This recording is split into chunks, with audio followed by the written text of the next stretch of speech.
We're here because free speech is under attack. We're here because people are being convinced that socialism works. We're here because people are being judged guilty until proven innocent. We are fighting back with facts. This is not a safe zone, so buckle up, Buttercup. This is the raw, naked truth.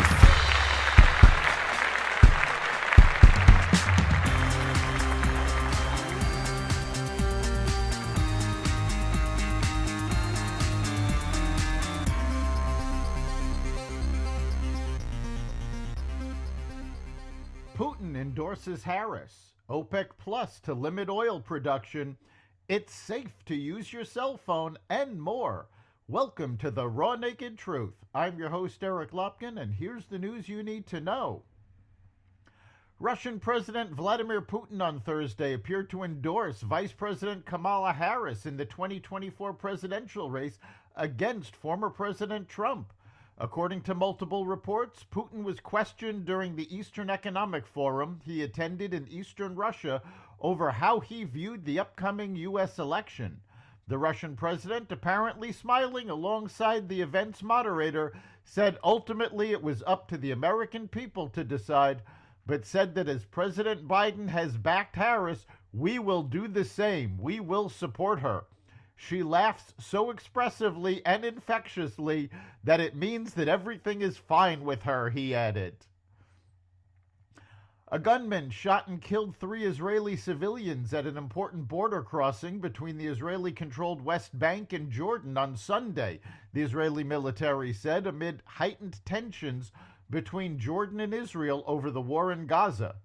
The shooter arrived in a truck from Jordan to the Allenby Bridge, the mainland crossing between the country and the West Bank, and opened fire with a 9mm handgun at Israelis who work at the crossing, the military said.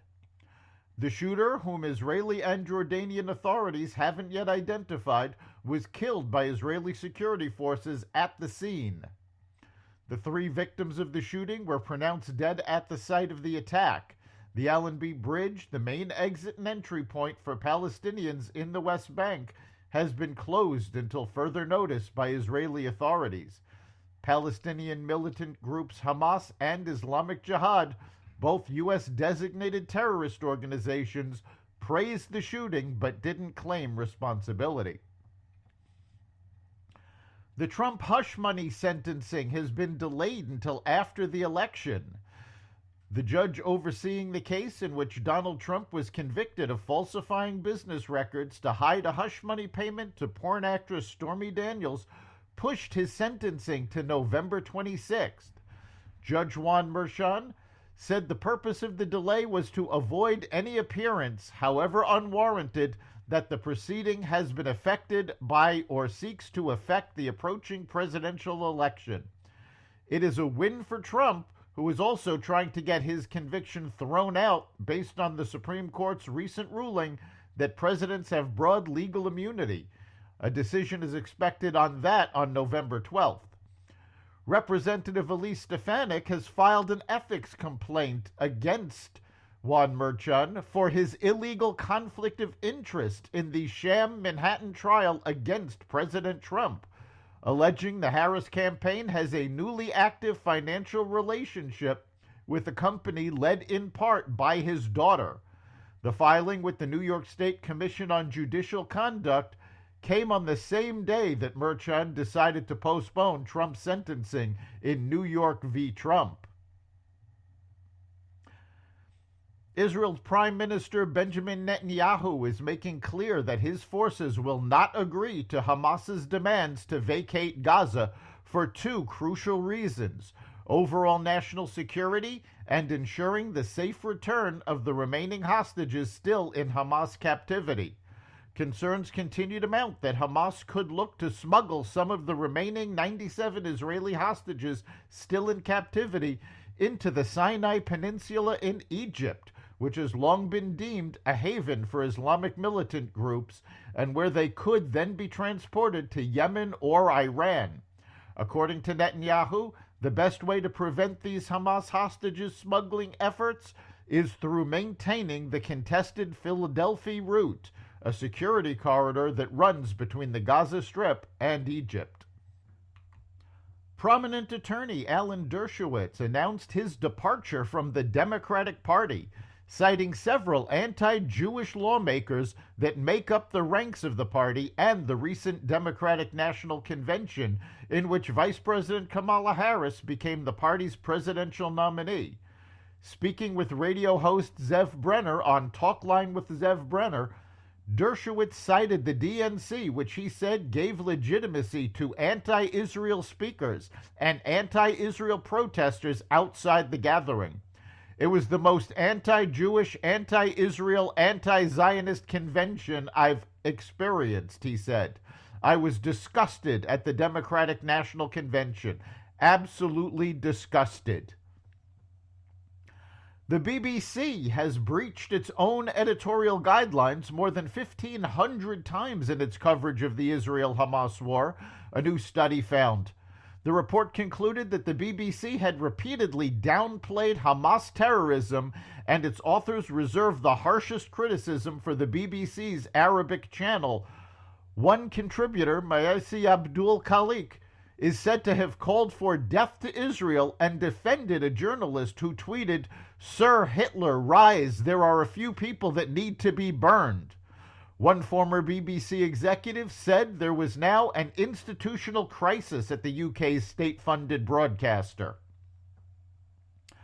Members of the OPEC Plus oil alliance have delayed plans to hike production by a scheduled 180,000 barrels per day in October as part of a program to gradually return a broader 2.2 million barrels per day to the market over the following months. The increase has been delayed by 2 months, according to two OPEC Plus sources, who could only speak anonymously because of the sensitivity of the talks. The 2.2 million barrels per day cut, which was implemented over the second and third quarters, was due to expire at the end of this month. It was undertaken by Algeria, Iraq, Kazakhstan, Kuwait, Oman, Russia, Saudi Arabia, and the United Arab Emirates as a voluntary reduction that falls outside of the official policy binding all members of the OPEC Plus coalition, which sums the Organization of the Petroleum Exporting Countries and its allies. The OPEC Secretariat confirmed that the 8 nations would be extending their 2.2 million barrel per day output cuts in a statement later Thursday. The phase-out of these curbs is now due to start in December this year, stretching to November 2025. The Boeing Starliner returns home safely but without its astronauts. The capsule, with enough malfunctions that NASA deemed it too risky to transport its crew back to Earth, touched down in the New Mexico desert just after midnight on Saturday morning. NASA's Steve Stitch said that everything went so well with the capsule that the hindsight it would have been an easy decision to bring astronauts Butch Wilmore and Sunita Williams home on the flight. Instead, they will remain in space until February, assuming there are no delays, as they await a lift home from a SpaceX spacecraft. Finally, a long-held conspiracy theory bites the dust. There is no link between cell phone usage and cancer, according to analysis by Australia's Radiation Protection Agency of dozens of studies published between 1994 and 2022. The lead author of the review said early reports that raised alarm bells over the low-level radiation from wireless technology were usually biased cases. When asked to recall how much they used their cell phones, brain tumor patients tended to over-report compared to people without tumors. That's the Raw Naked Truth. You can catch every episode of The Raw Naked Truth at xvadio.com, the Apple Podcasts app, Google Podcasts, Spotify, iHeartRadio, Audible, Amazon Music, and other platforms that respect freedom of speech. We'll see you next time.